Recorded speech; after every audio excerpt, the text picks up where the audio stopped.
مکان تھے انہوں نے کہا آؤ ادھر آؤ، جس کے پاس مکان نہیں ہے وہ ہم سے مکان لے لے، جس کے پاس کاروبار بزنس کرنے کے لیے کھیتی نہیں ہے آؤ ہم سے کھیتی لے لو۔ جس کے 2 کھیت تھے اس نے 1 کھیت دے دیا، جس کے 2 مکان تھے اس نے 1 مکان دے دیا، مالی تعاون بھی کیا اور بزنس میں ان کو اپنا پارٹنر بھی بنایا۔ اللہ کے نبی صلی اللہ علیہ وسلم نے ان مہاجرین کے، جو لوگ ہجرت کر کے مدینے پہنچے، جو لوگ ان میں غیر شادی شدہ تھے، اللہ کے رسول نے مدینے کی انصار کی بیٹیوں سے ان کے ساتھ نکاح بھی کرایا، آؤ مواخات قائم کی۔ یہاں تو برادری کا بڑا جھمیلا ہے، ہم شیرشاہ آبادی ہیں تو شیرشاہ آبادی ہی میں نکاح کریں گے، ہم انصاری ہیں تو انصاری میں ہی نکاح کریں گے، ہم خان ہیں تو خان ہی میں نکاح کریں گے۔ اس رسم و رواج کو اللہ کے رسول نے بہت پہلے ختم کر دیا تھا۔ عرب کے، مکے کے قریشیوں کا نکاح مدینے میں انصار کی بیٹیوں سے ہو رہا ہے۔ لوگوں نے تو یہاں تک کہا ہے، حالانکہ اس کی کوئی مثال ملتی نہیں ہے، لیکن یہاں تک کہا گیا ہے جو لوگ شادی شدہ تھے اور مکے میں مجبور ہو کر وہ ماں باپ نے اپنی لڑکیوں کو روک دیا اور ان صحابیوں کے ساتھ مدینے میں نہیں جانے دیا،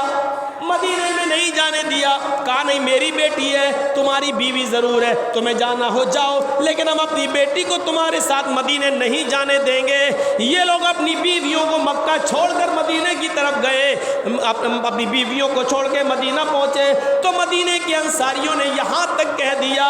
جس کے پاس بیوی نہیں ہے وہ ہمارے گھر چلے، ہمارے پاس 2 بیویاں ہیں، ہم اپنی دونوں بیویوں کو تمہارے سامنے بٹھا دیتے ہیں، تم دیکھ لو، میری جو بیوی تم کو پسند آ جائے میں اپنی اس بیوی کو طلاق دے دیتا ہوں، وہ عدت گزارے گی اور تم اس کے ساتھ نکاح کر لینا۔ لیکن عرب کے مہاجرین نے، مکے کے مہاجرین نے ان کی اس پیشکش کو قبول نہیں کیا۔ تم نے اپنے سکون کے لیے 2 بیویاں رکھی ہیں تو تم رکھو، ہم تمہاری بیویوں کو کیوں لینے لگے؟ ہمیں تو اپنی کمر سیدھی کرنے کے لیے تھوڑی سی زمین دے دو، ہمیں تھوڑا سا کھیت دے دو، ہم یہیں پر کھیتی باڑی کر کے اپنا پیٹ پالیں گے، اور ہم تو اسلام کی نشر و اشاعت کے لیے آئے ہیں، ہم تو جناب محمد رسول اللہ کے دینی کام میں معاونت کے لیے آئے ہیں، ہیلپ کے لیے آئے ہیں۔ میرے پیارے ساتھیوں، یہ صرف اس وجہ سے کہ یہ کلمہ پڑھ گو مسلمان ہیں، اور جب مسلمان ہو گئے تو پھر خونی رشتے سے بڑھ کر ان کی اہمیت ہو گئی ہے۔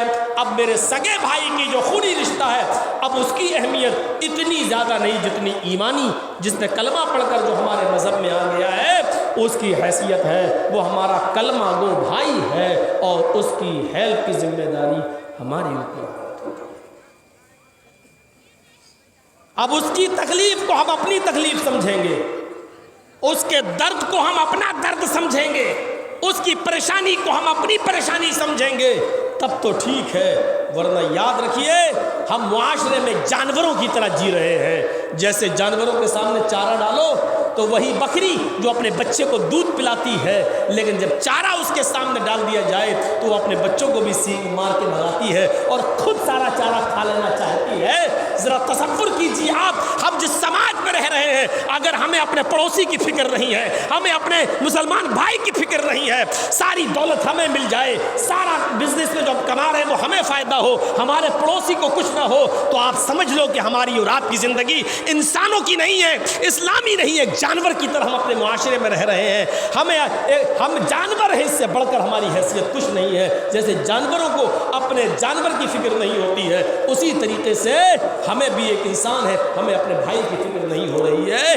ہم ایک جانور کی زندگی گزار رہے ہیں۔ ہمیں معلوم ہے ہم بولیں گے اور آپ سنیں گے، ہوگا کچھ نہیں، ہم جانتے ہیں، لیکن ہم بولتے رہیں گے، آپ سنتے رہو گے۔ آپ سننے میں بے شرم ہے، ہم بولنے میں بے شرم ہیں۔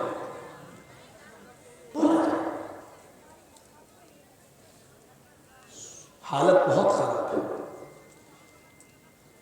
کچھ مولوی اور پیدا ہو گئے ایسے، ابھی کوئی جاؤ صاحب کیا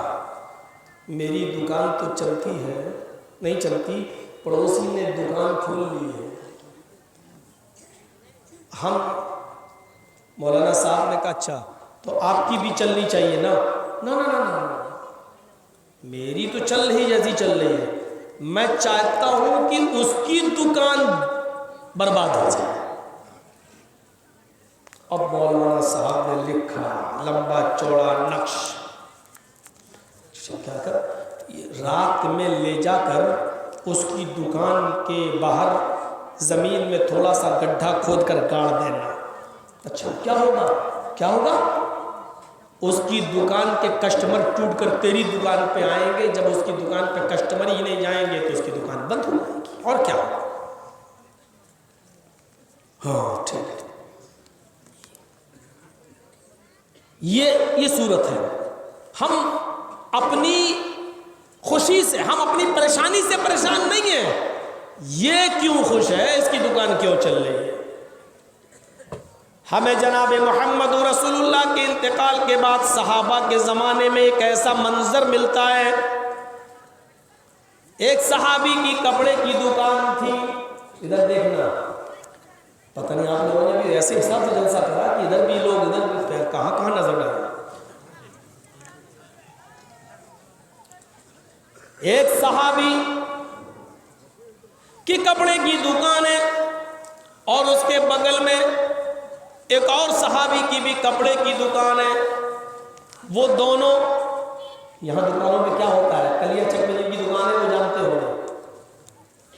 کپڑے کی دکانیں لائن سے کھڑی ہوئی، کسٹمر آ رہا ہے تو دور سے چلاتے، اے بھائی ادھر آؤ ادھر ادھر، تمہیں کیا لینا ہے، ادھر کیا لینا، ارے یہ بغل والی دکان پہ نہ چلا جائے، اور وہ بھی چلاتا ہے بھیا ادھر آؤ ادھر ادھر، تمہیں کیا چاہیے، بالکل ٹیکسی والوں کی طرح حال ہے، وہ چاہتا میری گاڑی پہ بیٹھے، وہ چاہتا میری گاڑی پہ بیٹھے، یہ حال۔ لیکن وہاں کیا ہوتا تھا، وہ چیختے چلاتے نہیں تھے،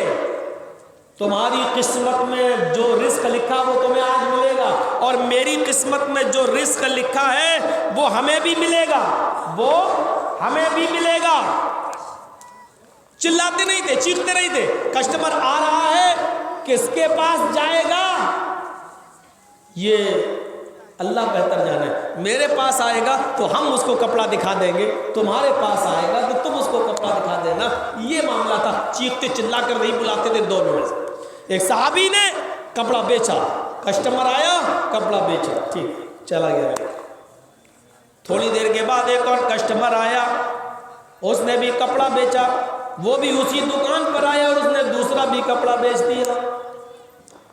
تھوڑی دیر کے بعد ایک اور کسٹمر آیا اسی دکان پر،